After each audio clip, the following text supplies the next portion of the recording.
안녕하세요. 나는 IVWQ 사주명리의 저자 유상원입니다. 이 시간에는 우리 책 2권에 있는 26 실제 사주를 10분 만에 풀어볼게요. 자, 그러면 이걸 잘 보이도록 확대를 한번 해보겠습니다. 이렇게 되네요.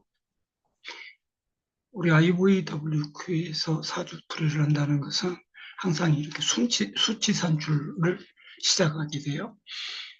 자, 그러면 잠깐만요. IQ를 산출을 할 적에는 이렇게 월지에서 시간으로 먼저 투출한 것을 보는 것이 실수를 덜 하게 돼요. 자, 그러면 이걸 지우고 이 산출을 한번 하도록 할게요. 무인경이 시간으로 나가진 않았네요. 그러면 이제 갑에서부터 산출할게요. 여기서는 개에서부터 산출해도 그 순서는 정해진 바가 없어요. 자, 여기 갑에 같은 뿌리가 있네요. 이 신정무에는 같은 뿌리가 없고, 그 다음에 이 해국해서 갑과 을이 같은 뿌리가 있네요. 그래서 이렇게 두 개를 표현해 볼게요. 그럼 세 개가 됐어요. 그러면 월지가 가장 왕이에요. 신은 금이에요. 자, 이것을 이렇게 한번 볼까요?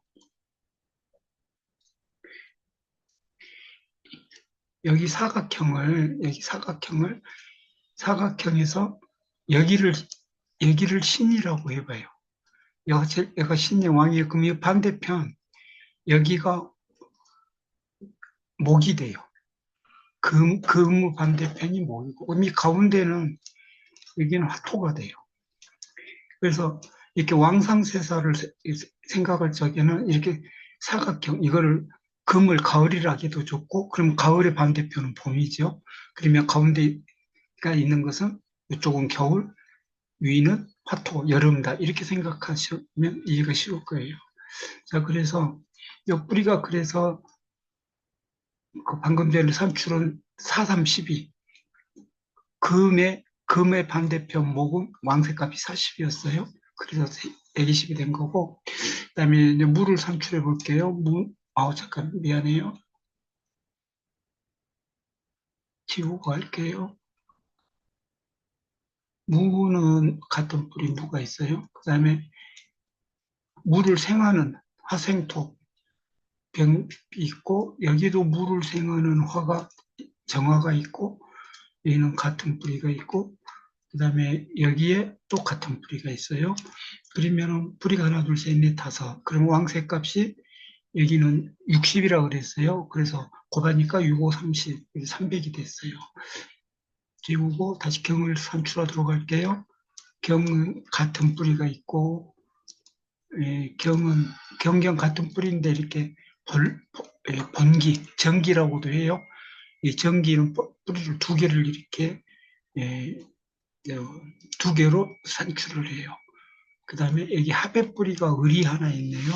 그러면 하나, 둘, 셋, 넷. 그러면 금은 금이 가장 왕하니까 80 왕색값이 그래서 84, 32가 되었네요. 그래서 이걸 치고 다시 마지막으로 개를 산출하도록 할게요. 개는 합의 뿌리가 있네요. 여기는 같은 뿌리가 수뿌리가 있네요. 여기는 생하는 뿌리인데 이건 두 개라고 그랬어요. 여기만 두 개예요. 그 다음에 개가 해국하면 합의 뿌리가 하나 또 있어요. 그래서 이걸 이렇게 표시를 해볼게요. 그러면 하나, 둘, 셋, 넷, 다섯. 그러면 6, 5, 30. 그래서 300이 되었다는 뜻이에요. 자, 지우고 갈게요. 그러면 여기서 이제 나하고 같은 것은 인입이 되고, 나하고 다른 것은 인출이 돼요. 이 무하고 같은 것이 없네요. 또 무를 생하는 화도 없네요. 그러면 개는 다 인출이 돼요. 그러면 120, 440, 740으로 인출의 뿌리가 더 높네요. 여기 개는 무게가 합의되면 인입이 돼요. 근데 지금 경이 맞고 있어서 합의 안 돼요. 그리고 오히려 개가 수생목으로 이 가불더, 인추를 키우고 있어요. 그래서 결론하면 인입이 적어서 이 사주는 신악한 사주가 됐어요. 그러면 신악한 사주를,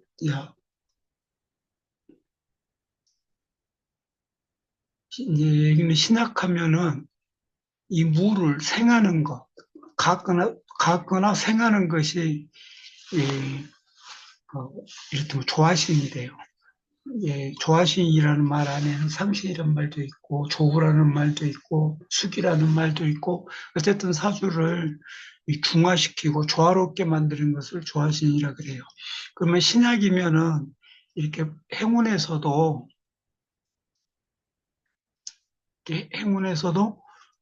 이렇게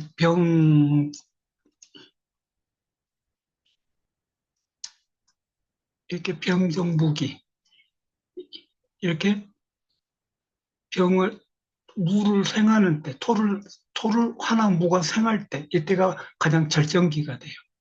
근데 이 사주는 절정기가 지나도 절정기처럼, 아니, 잠깐만요.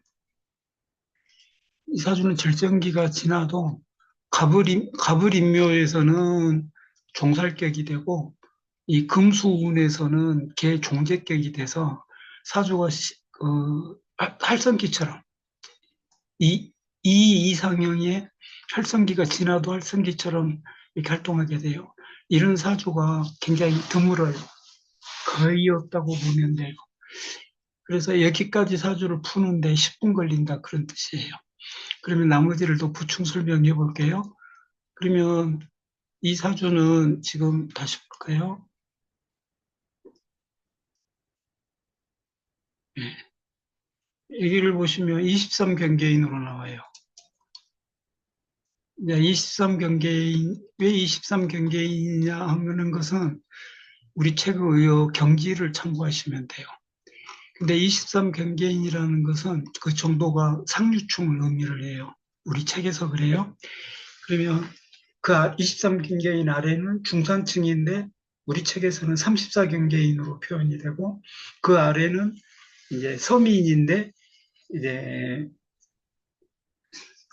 평상이 중산층은 평상인으로 그다음에 서민은 34 경계인으로 그다음에 서민 아래는 34 경계인 아래는 평범 이하로 평범으로 그렇게 표현이 돼요.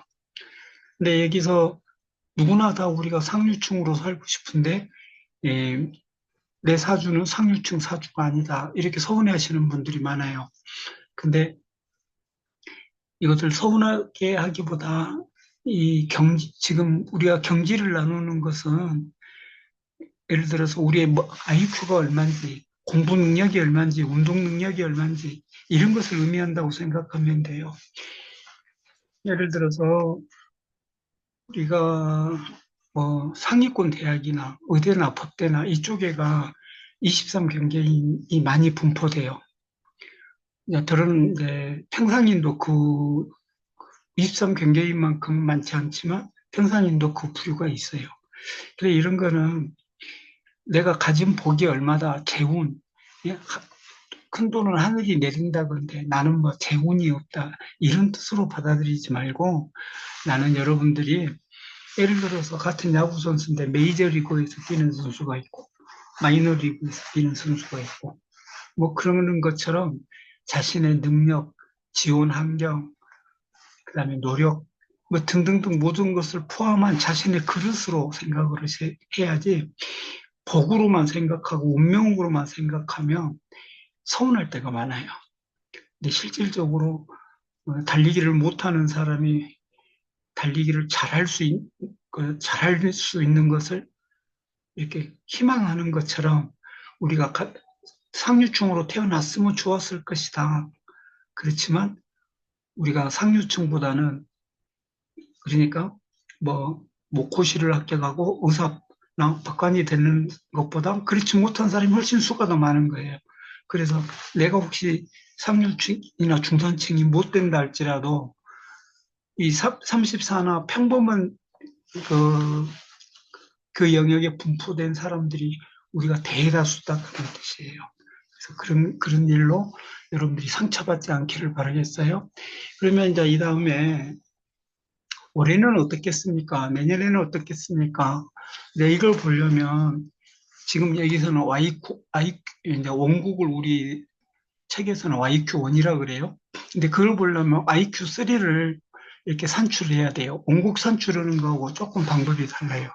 그러면 그때 철학관에 가지 않고 여러분들이 20분, 좀 많을 때는 30분도 투자하게 되면, 예,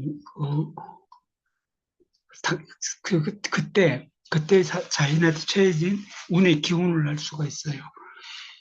이제, 이제 사주를 이렇게 하면 철학관에 가지 않고 풀 수 있다는 정도를 이렇게 말씀드리는 거고, 이 사주에 대한 행운 보는 법을 다음 기회에 제가 자료를 올릴까 해요. 그때 여러분들 다시 뵐 수 있으면 좋겠어요. 자, 수고하셨습니다. 감사합니다.